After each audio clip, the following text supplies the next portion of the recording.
ఒకపాటి కాలంలో ఒక పచ్చపిట్ట పెద్ద తాటి చెట్టుపై భారీ గూడు కట్టి అందులో గుడ్లు పెట్టింది. కొన్ని రోజుల తర్వాత ఆ గుడ్లు పెట్టెపిల్లలుగా మారాయి. పెట్ట అమ్మ ఎంతో ప్రేమగా తన పిల్లలకు గింజలు, తాటినీళ్లు పెట్టి పెంచింది. వాళ్ళతో ఆనందంగా జీవిస్తోంది. ఒకరోజు ఓ పెద్ద నల్ల పాము ఆ తాటి చెట్టు ఎక్కేందుకు మొదలుపెట్టింది. పెట్టమ్మకు తన పిల్లలపై ఎంతో భయం వేసింది.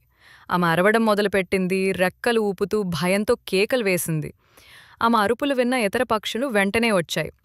అందరూ కలిసి గట్టిగా కూచి పామును భయపెట్టే ప్రయత్నం చేశాయి. అప్పుడు అకస్మాత్తుగా ఆకాశం నుంచి ఓ గంభీరమైన గద్ద పక్షి వచ్చి తన గుప్పెడు పంజాలతో పాముపై దాడి చేసింది.